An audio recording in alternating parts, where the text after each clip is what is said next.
Hi everyone, I'm getting ready to clean the dust from the throat plate of my Singer Quantum Stylist 9960, and I thought you guys might like to see how I do it. So I want to start by saying that there are as many ways for a person to clean this out as there are people to clean them. So I'm sure your method may vary a little bit, but if you're interested in how I do it, I'm going to show you. And I'm going to start with what I have nearby that I might need for tools. Okay, and these are what I have handy. I don't necessarily use everything every time, but there are a few things that I do.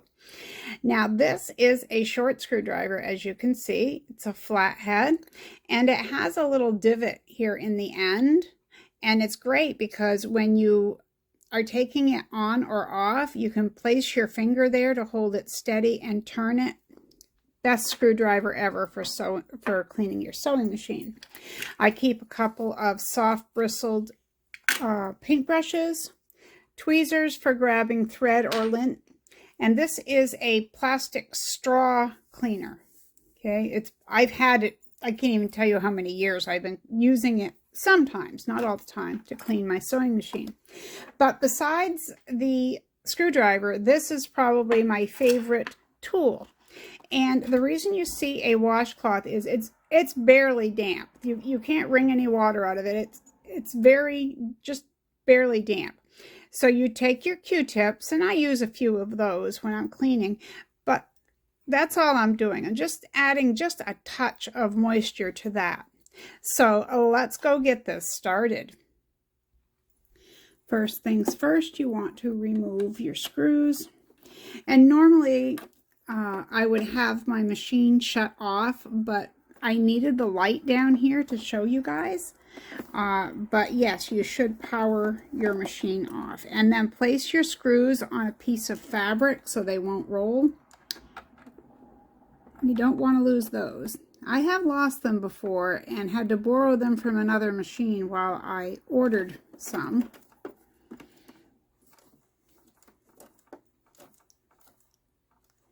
Okay, and this is called either the needle plate or the throat plate. I've heard it called both.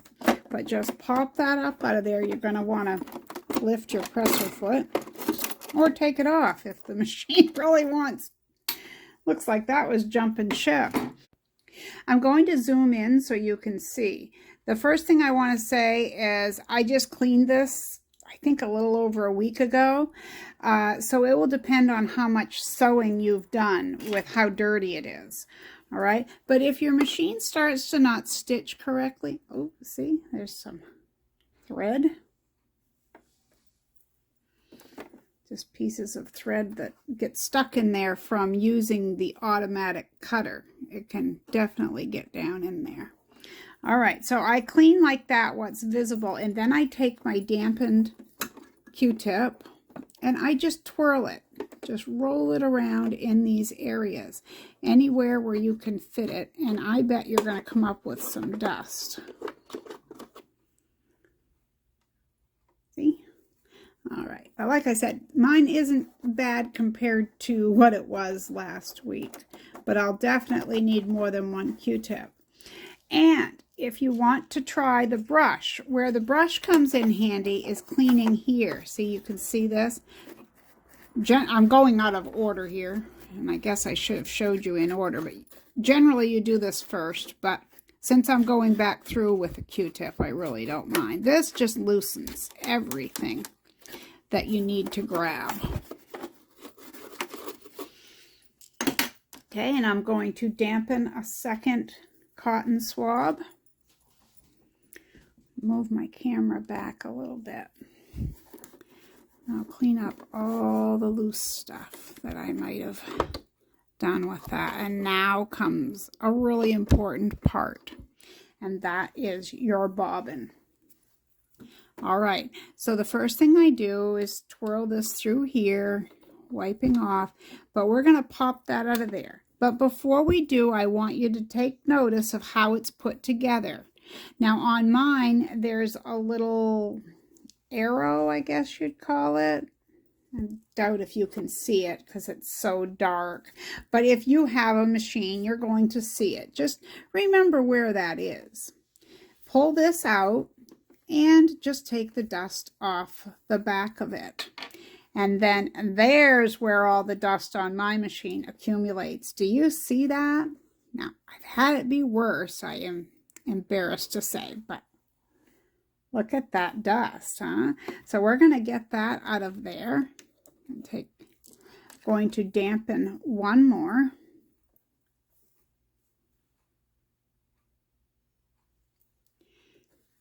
And again, I'm going to twirl the Q-tip, just making sure to get everything up out of there. And before I'm done with the Q-tip, I'm going to use one of my brushes just to make sure that everything is loosened, so that it can be picked up. And I did get some more out of that. And as I said, I mean, your machine can definitely be a lot dirtier, and mine generally is, but I wanted to show because I'd had some questions on how I clean it, so I thought it'd be a good time to do that.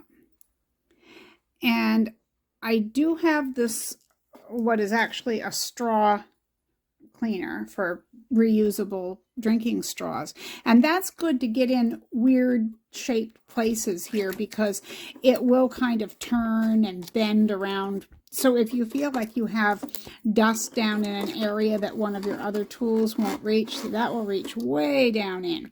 But just be sure when you're done with this that you pull all the dust out of it, or you would be reintroducing dust to your machine. And before I put it back, I always take my cloth, and I don't rub because there's little felt pieces here, and you don't want to ruin that felt.